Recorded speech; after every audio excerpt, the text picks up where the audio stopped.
Hello, and welcome to RV Advisors All Things RV podcast. I am your host, Kathy Conrad. I've been enjoying the RV lifestyle for over 5 years, and I love helping new RVers realize their RV dreams. This podcast is about RV education, resources, adventures, and the amazing people who love RVing. It is also about discovering the freedom RVers experience, the connection with nature that we are all so grateful for, and how RVing enriches our lives. On this podcast, you can expect us to talk about all things RV, including the good stuff, the challenging stuff, and everything in between. So join us weekly and enjoy the lineup of guests we have in store for you. If you have been dreaming of RV camping and travel, this is a great time of year to start researching, learning, and exploring your options for an RV. I would love to help you get started on the right foot.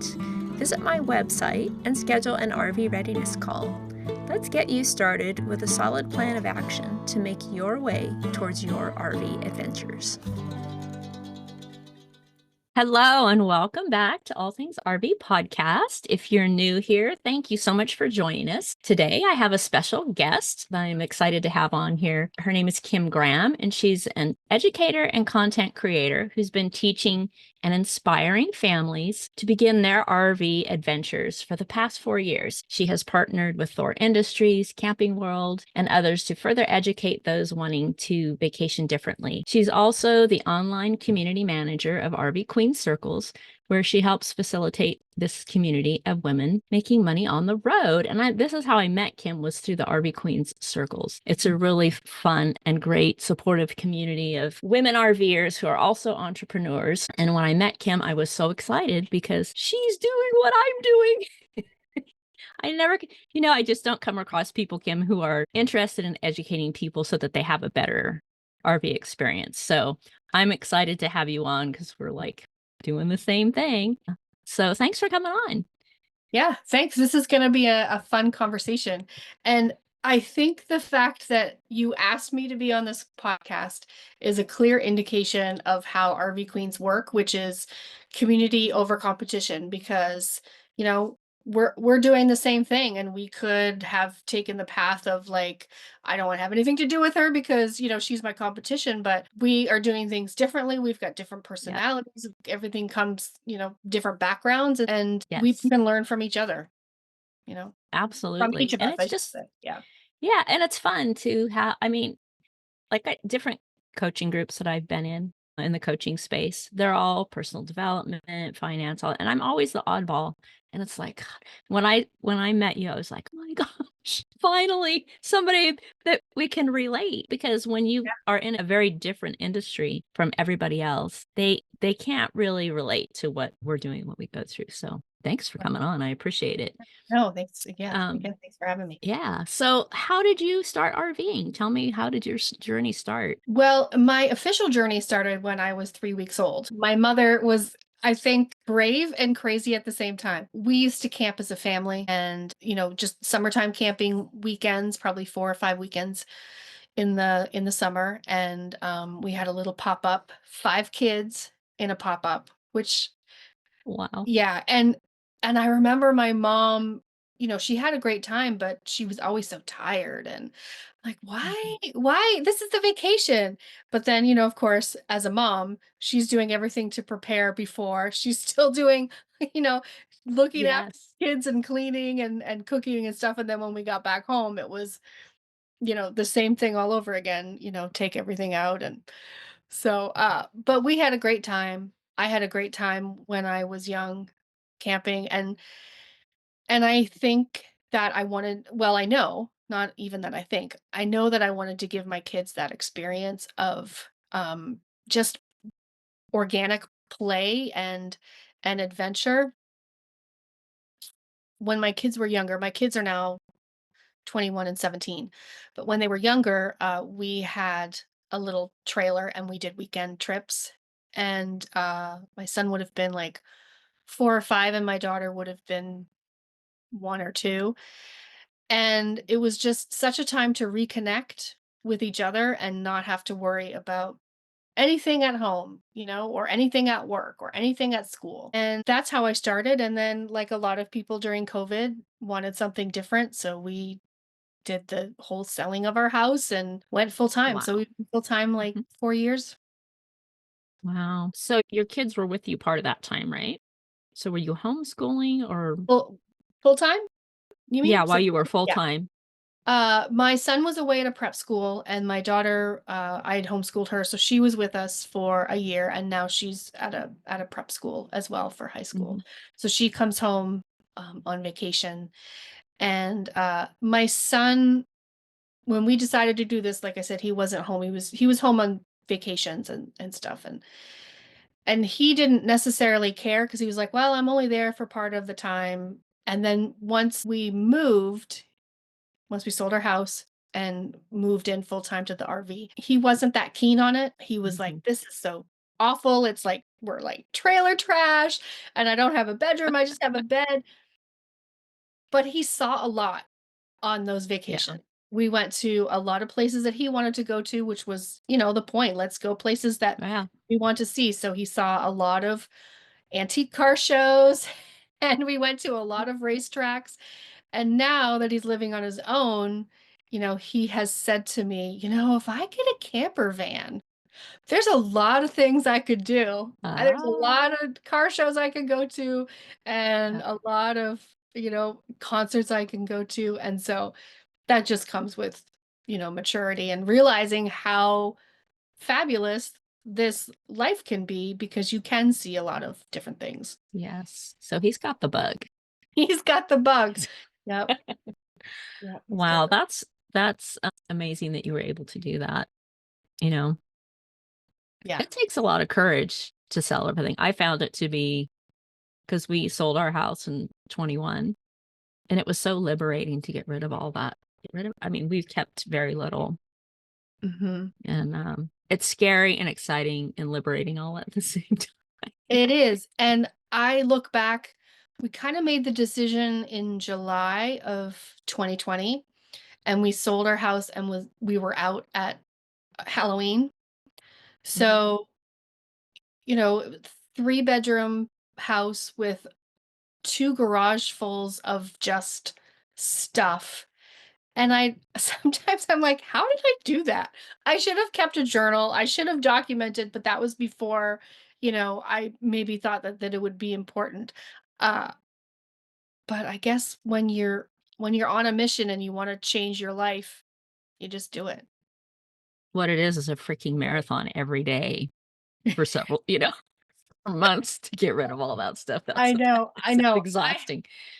I had so many free yard sales and people are like, "Can we give you money?" I'm like, "No, no." We had so many things that were older or I had bought at yard sales or antique stores. We kept some of the things that were sentimental. Mhm. 'Cause we have our residency still up in New Hampshire. So we have some things, you know, mementos, but then also a couple of pieces of furniture that are important. But everything else, Yeah, we just passed yeah, on. yeah, cool. That's a lot of work for A sure. lot of work. A lot of work. So, um, s so your experience full-time, how's that been? It's good. It's been good. I knew very quickly that I needed a home base. We still don't have a home base, which is fine. And I'm looking forward to when we're having a home base because we won't Mm, be full time forever, and we knew yeah, that. Um, I just want something that is level all the time. doesn't move around?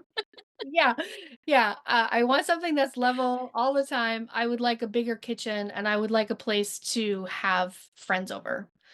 Yeah, Um, it's Having friends in the campground is great because people could just walk over, but if you have friends outside of the campground, it's a little bit more difficult, which is yeah, understandable because, you can't have rowdy parties at a campground of people that they don't know. So, I knew yeah, that very early on, but again, I think the answer to that question, which I'm sure you would agree with, is that when you're full-time, it makes a difference what RV you have, absolutely, and yeah. that's How why. you camp, where you Yeah, camp, all those and things matter. that's why we're doing this to help, People Yes. realize that before they buy that big ticket item, go through that difficult, stressful process Yeah. in some It's cases. very it's very true. You know, we bought ours to go camping in. It's a 24-foot outdoors RV. We didn't buy it to live in, but, you know, when the market was high, we're like, because we had wanted to sell much, much sooner, but we were in the middle of a huge remodel when the recession hit back in 2010 or whatever. Okay. So, and then things were rocky for a long time. And, so we're like, the market was high again, and we're like, you know, we could sell it and live in the trailer. And we're like, let's do it. So we just went for it. And we've managed to make it work.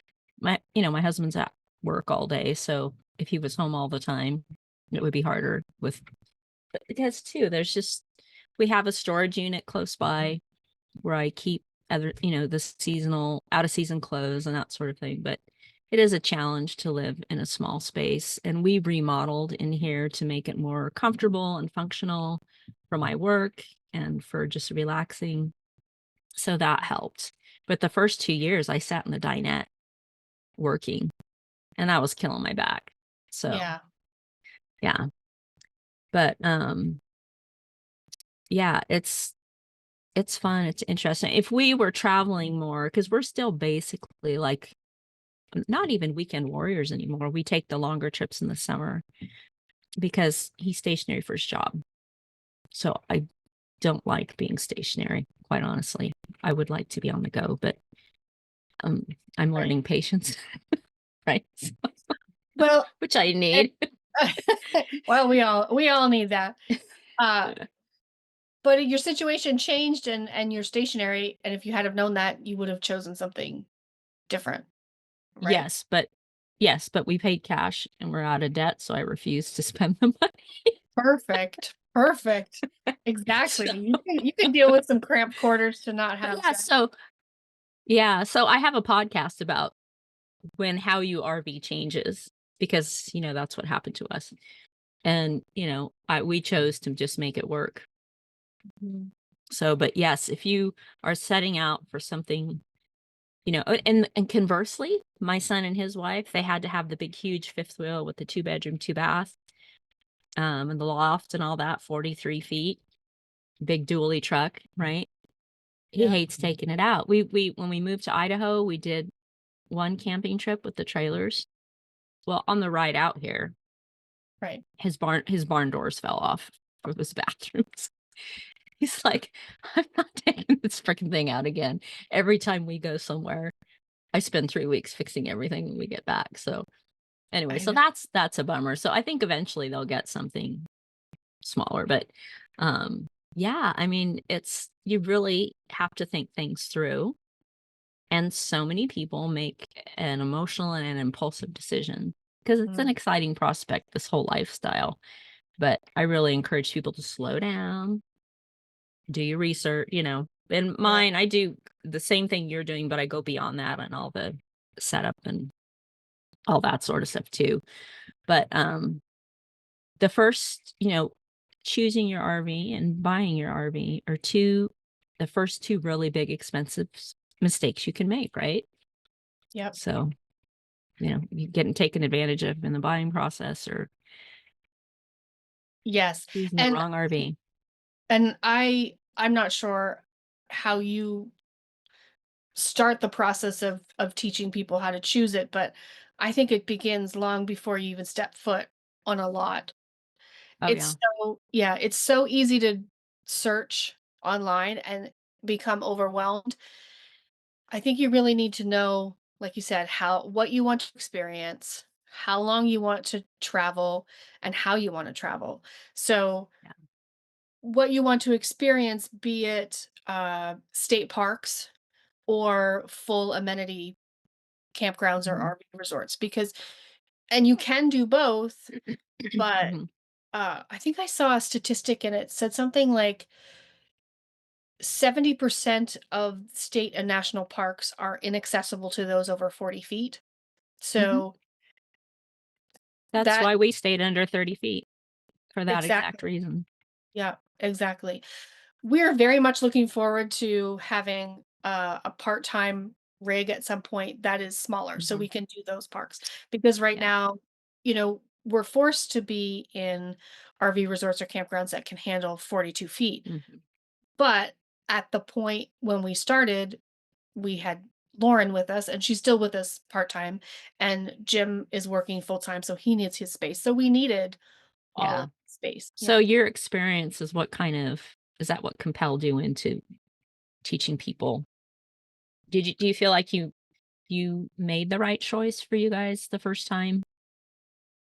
What were your hiccups? What do you Yes. wish you had done differently? What did you learn? You know? That's a great question. Uh, I knew that I wanted a bunk room that the door could close off completely. Mhm. I knew that I wanted something that had a big fridge. I would have been happy with washer and dryer. We have hookups, but we don't have one. I knew that, it's not a big deal to go to the laundromat either in the park or down the road because I wasn't working, so I could do that anytime. Mhm. Uh, in hindsight, we wish that we had a toy hauler because of the adaptability, and that was not something that we knew happened. A toy hauler was where you put your toys, and didn't know that, parents and kids swapped rooms. Mhm. So, it's not a regret, it's just something that we wish maybe we would have happened. There was a conversation Yeah. about it, and my daughter was like, "I am not sleeping with like a motorbike and kayaks and all that stuff." So she was kind of the one that made us decide not to go with that, Yeah. you know. But like I said, if we had have known, like we could have slept back there and given her the Yeah. front, then it might have been a little bit different. But no, I think that's the only thing that I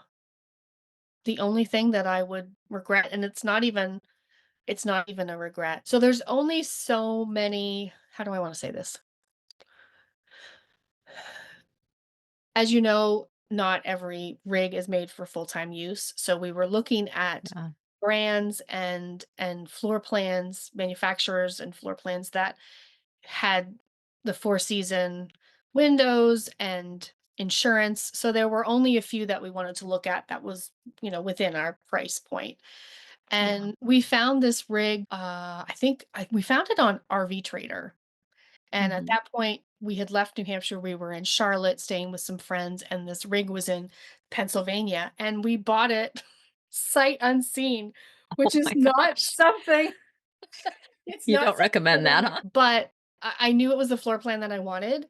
And my husband is a retired firefighter, and the gentleman selling it was retired firefighter. So they kind of bonded, and they talked every day for like 2 weeks about this and that, and all things RV and That's all good. things not RV. So we felt Mhm. like we had Some trust in him, yeah, right? we You felt built we were safe. trust. Yeah. And Yeah. he even had said, bring it back. We've got land, come and visit us. We haven't done that, but the Mhm. offer was there. Yeah. That's really important. You have to feel comfortable. I think especially when well, it doesn't matter whether you're buying on a lot or you're buying from an individual. It's nice to get to know them a little bit. I think you can tell. I mean, there's questions you can ask right off the bat if it's gently used, like where was it stored? How did you use it? Did you, tell me about the maintenance that you did? All Right. those things to kind of take one small step at a time to see if it's, but that relationship, if you can build that relationship with somebody and have a trust so that it's somebody they don't want you calling them in 2 weeks and saying, "Oh my gosh, you totally took advantage." So Yep. that's a lot of assurance when you feel comfortable with the person that you're transacting with. But Yes. and if they're straightforward with everything, I know, about how the maintenance, if they get that, deer in the headlights look when you ask them what kind of regular maintenance did you do? They probably didn't, right? And that's So another, good reason speaking of that is another good reason to have an independent inspection. Yeah. That's what we did. Yeah. And our brand, I mean, it's a good quality brand. And he only took it out 3 times because he was towing it with a half-ton truck, which you can't do with these. They're heavy. Oof. And Yeah. we figured it would be fine, but we still had it inspected. And it's just good peace of mind. I'm trying to remember what it cost us, like 800 bucks or something. I'd rather spend the $800 than buy someone's $10,000 problem. Exactly. Exactly. So it was good peace of mind. I think RV inspections are probably a little bit more than that now just because it's been Yeah. years. Yeah. But even I don't know if they're up to 2,000, but even 1,500, 1,200 Yeah. is a good investment Yeah. Oh, to yeah. know getting in what Yeah. This you're was back in 2019. So it was a lot less. That was before the boom, right? right. So, but yeah, still, I agree with you. Even, it's important. When you want to get to a point where you're really certain that that's the one you want before you spend the money. But Mhm. uh, yeah, for sure. Yeah. And again, that's the whole reason for doing your homework beforehand and Yes. figuring out how you want to use it and So how did you you do want a to lot? Did travel. you do a lot of, yeah. Did you do a lot of research? Did you put a lot of thought into all those things before you guys bought? Or did you Um, learn afterwards that those were the things that, well, definitely having camped beforehand, I mm, knew what we needed. And I yeah. also knew what kind of family we were. We were the kind of family that loved to be together around a table, playing games or just talking or family meals. And we were also the family that, liked to have our own space. So again, having a place for Jim to go and work quietly or the kids to go to close off in their room, that was Mhm. important. Uh, and I kind of I kind of say I kind of teach like, are you bougie or are you basic? What Mhm. amenities do you need? We didn't necessarily need the second bathroom. It's nice to have, but that wasn't something on our list. Uh, I know someone who was like, absolutely, we need to have a washer and dryer, and so that was the thing that they didn't even look for rigs that didn't have it or didn't have the The capabilities to hookups, yeah. have it. Yeah. So, a little bit of both. What Okay. makes me realize that I am on the right track is when I see families struggling at, the big RV super show that happens in Tampa, and they're just Mhm. so overwhelmed. And this year, I had little cards and I was like, here, I can help you. Yeah. You know, it's a difficult process, but it doesn't have to be as overwhelming if you have got a few things Break figured. it down. And then also, you know, the and also the queens in RV Queens Mhm. are like, "Oh my gosh, I wish I had you when I was looking for my rig." I'm sure they've said that to you, like, "Oh, this would have been Yeah. so helpful to Mhm. have all this But s laid out." but see, you don't know what you don't know. I think that's always a huge factor, and so that's a lot of what I do is ask people questions to get them to think about all these things you're talking about. How are you gonna camp? What's important to your family? You know what I mean? Um, you gotta know the questions to ask, but if you don't know anything about RVs, as we were tent campers beforehand too, so we knew, a lot more than if you've never done anything at all, any camping or anything at all. I think tent camping ahead of time helps. And I encourage people to rent an RV if you're really not sure, and realize that that's just a little tiny taste of what it's like, because Yeah. it's still more involved than what they're going to learn in one weekend renting an RV, but at least it gives them a little taste of it. So, Kim, share with us, what do you love most about the RV lifestyle? And you've touched on that some. And then, what have been your biggest challenges? I think what I like the best about RVing, whether it's full-time or part-time, is just being able to experience new cultures, new food, new areas, and even if it's just the next town over, or the next state over or several states over. You don't have to travel far to have a great adventure. And what's nice is that you can do it and then be home in your own bed. You And know? no more public bathrooms on the road. It's right behind you all the time.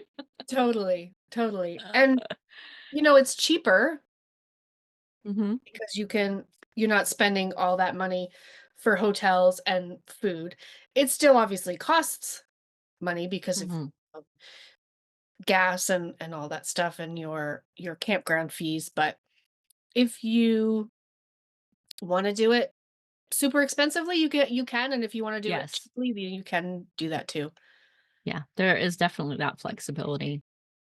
And if you Yeah, don't have a house that you're maintaining, you gotta think about all the things you're not paying for that, you know, it can really end up being more economical. But right. like you said, you can spend as much as you want. There's some pretty expensive fancy RV resorts out there. There are, yeah, they are. We don't frequent them much, but Yeah, there are. they're out there. Um, as for the challenges, I would say even though we're a close family, it's difficult to get away from each other. Mhm, And like I said, we chose this rig to be able to close doors, but if Jim's watching something that I don't want to watch on the TV, it's hard to get away. And so I sometimes make it a point to do something in the evening to give him his space at home. I'll go mhm. grocery shopping or I'll go to, do a Target run or something or go meet some friends just to let him have that space. The other thing that was a challenge in the beginning, not so much anymore as we've been doing this, is just the cost. Because when you are first starting out, you want to see it all and want to do it all. And so we Mhm. spent a lot of money being tourists. Quickly, we realized that was unsustainable. So we changed. And so, we still go out to eat to different restaurants and we still go to different excursions, but we just don't try and do it all. Yeah, yeah. And that's another reason why we love slow travel, where we'll stay in one place for at least a week, if not a month. Uh, that we can experience different things that are free, or just take in a downtown by walking through the streets or different parks, and that's all free.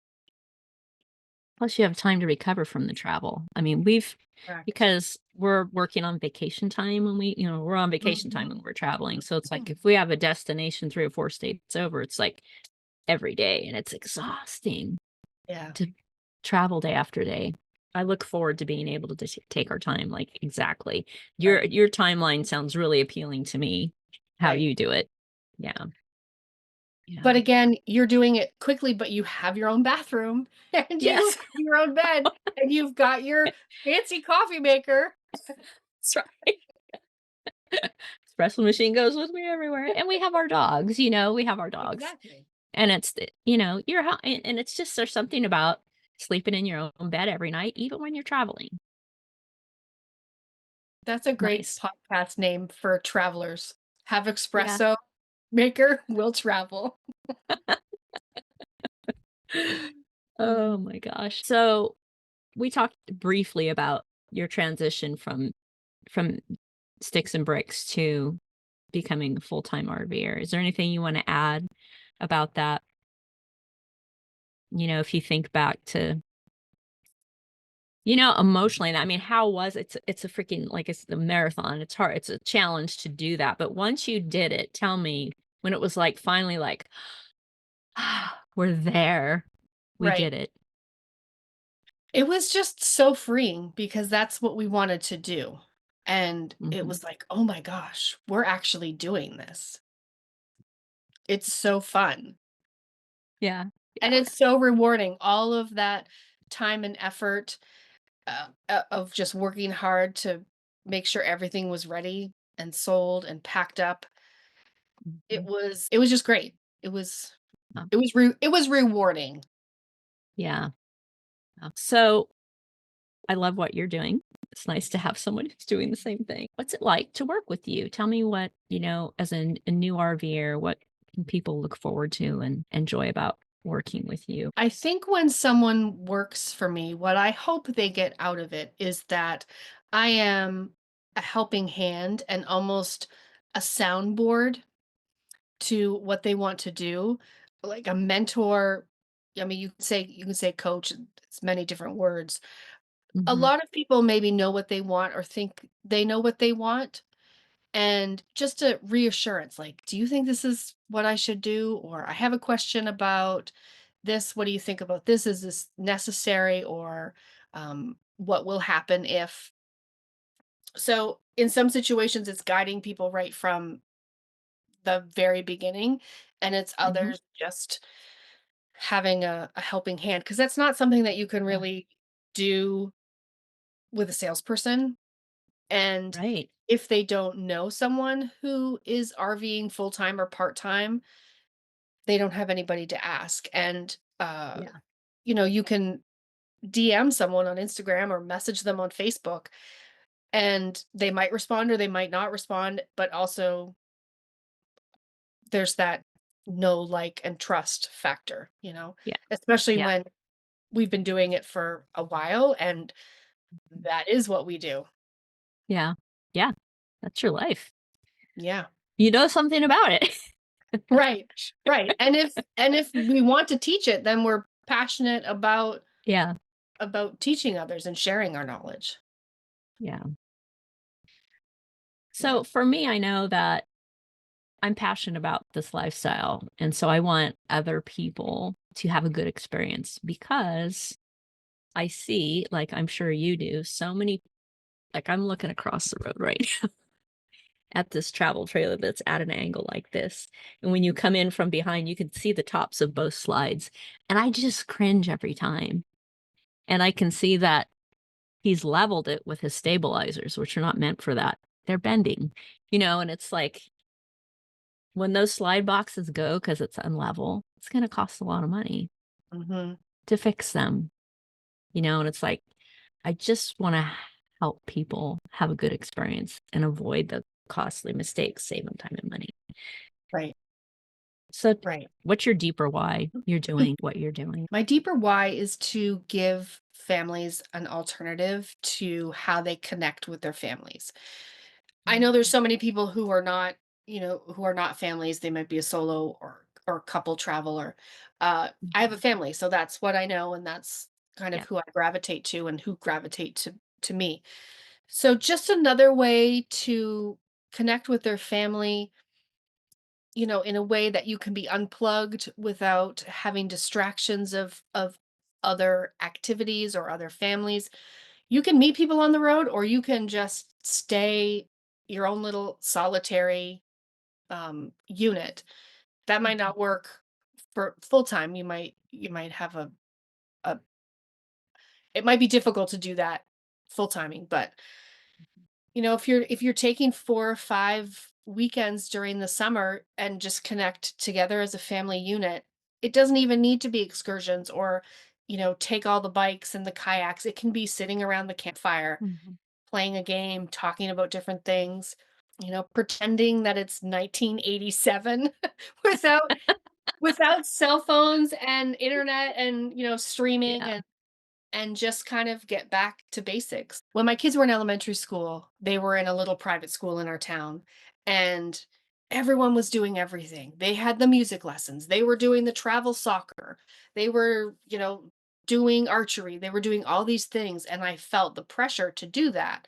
We didn't do it all. Mhm. They were in sports, and Lauren was doing riding and we did music because I think those things are important.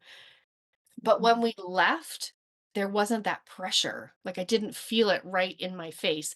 And they continued on with a few things, but I didn't feel like I had to do it all. And we didn't do it all because I was like, that was an awful time of our lives, like, not going through that again.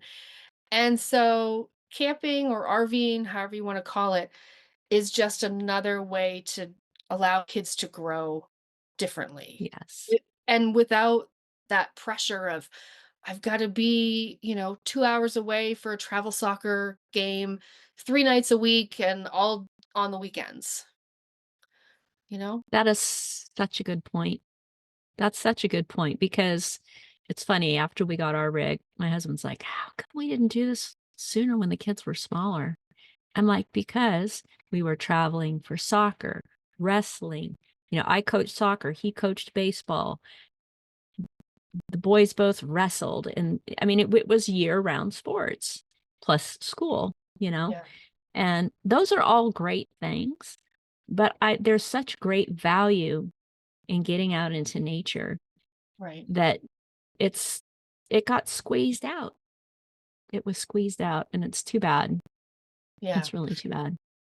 I agree. I agree. The kids learn a lot with those activities, but I think they learn about themselves more when they're Mhm. given the freedom to relax and the freedom to be bored and the freedom Yeah. to make something with sticks even though they're 12, you know? Yeah. Yeah, such a good point. And I also do think, why didn't we do this sooner? Yeah. Even though we did Yeah. a little bit with our kids, I still feel like, why didn't we do it sooner? But Mhm. we had other things going on. We had a farm at one point. We had a food truck at another point, so they were doing a Yeah. lot of things. Yeah. Well, and I think as a country, we're so much in survival mode, that we forget to slow down. And I don't know, it's really easy to get sucked into the vortex of working and making your house payment and Yeah, mowing the lawn every yeah. weekend and all the things with the kids. Mm, It's refreshing to be able to unplug and relax and yes. not And, the internet is a great thing in that sense where people can realize that there's other ways to live, or there's other ways yeah. to vacation and Mhm. experience and Yeah. connect. Yeah. Tell me about your weekly newsletter, your email. And since I recently signed up, I've been enjoying it. My weekly newsletter has evolved a little bit over the past few years. I'm very long-winded, so I'm trying to make it condensed and something easy for people to digest. A little Uh-huh. bit of behind the scenes of what we do and things that we see, and then also places that we've liked, uh, campgrounds that we've gone to, maybe some RV things that I like and that I'm into or have found helpful. So it's just a Mhm. way to connect that's not on social media. And, Yeah. um, if social media goes away, how do you get in contact with the people who want to continue following you and Yeah. engaging with you? Yeah. So That's true. that's, you know, Since I've got on your list, I do read it because it isn't so long. I get some newsletters that are like, I open them, I'm like, it's, I know, and that's terrible. But I think we're all moving at such a fast pace sometimes. It's those shorter things that we take the time to consume because we know it's not going to take too long. And then it's less to remember. You get more value out of it, I feel like. So, so if people want to sign up for your newsletter, where do they go? Because I would encourage people to do that. Kim's got a lot sure, of fun sure. and great information to share. The best way to find me right now is Instagram. And if you don't have Instagram, you can find me on my website as well. It's just not as updated with recent things that I've done. So Instagram and the website at Choose Your First RV. So, so Okay. And then I'm going to have all your contact information down in the show notes for anybody who wants to be able to click over onto that. Mhm. Um, and if you yeah. sign up, and if you sign up for my email, you'll be the first to know when my ebook comes out that I'm working on slowly Ah, but surely. I'm what hoping. can you share with us what your ebook Sure. is? It's Yeah. I I don't have a title yet, but it's just going to be like a guide to choosing your first RV. It's taking you through those first steps of uh, how you want to travel and what you want to experience and how long you want to experience. And then going through different floor plans and um, all the things that you need to know before you step on a lot, and then how to negotiate and how to set a budget and uh, things to do for the first 100 days kind of thing. Uh-huh. Oh, that's awesome. Yeah. That's great. Yeah, so sign up for her newsletter so you get that. That's some gonna be some great information. I'm hoping Absolutely. I'm hoping to have that out by the end of March. We'll see. Uh-huh. Yeah. Oh, you said it now on the podcast. I know. I know. Well, we're only February, so my goodness, I should be able to do It's that. almost over. I know. Oh I have gosh. my table of contents and then I'm like, "Ooh, I should add this." And I'll read something else. I'm like, "Ooh, that's a good idea. I should add this." It's gonna be up Well, to that's the version nice thing about an 500. ebook is you can keep it updated if you want, Yes. you know, because things do change, right? Yes. So yeah, this is a really valuable resource she's offering. So I love it. Thank you. Any other words of wisdom you want to share? I think if you're scared to do it, don't be scared, just do it because you will not regret it. Yeah, just do your research. Just do your research right and do what works for you, your family. Yeah, So you yeah, can be absolutely influenced by all the influencers on social media, but that's their life, that's their family, that's their budget, that's their dynamic, that's where they want to go. yeah. Um, Do just it do what's your way. Yeah, don't copy do it somebody your else. way. Do it your way. Yeah, it's awesome. Well, I so appreciate you coming on. It's so fun to talk to somebody I who's know. has the This was same good. passion I have. Yeah. This was good. And we talk, Uh, we just never record it. I know. Maybe we should record more conversations. Maybe. Yeah. And put them out there.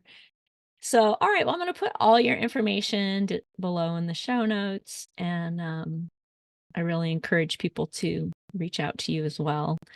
Um, we should get together and do something with what we do one of these days. It's a Yeah. little hard when you're in Florida and I'm in Idaho, but it's something to look forward to. Once my husband's retired and we're on the road, which is the plan.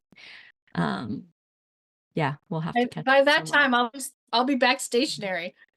Yeah. Uh, no, Oh, we will always be somewhere warm, I think, in the winter, and we haven't been out west yet, you know? well, my gosh, if you come, you should come out. Of course, there's lots to see everywhere, Yeah. you know.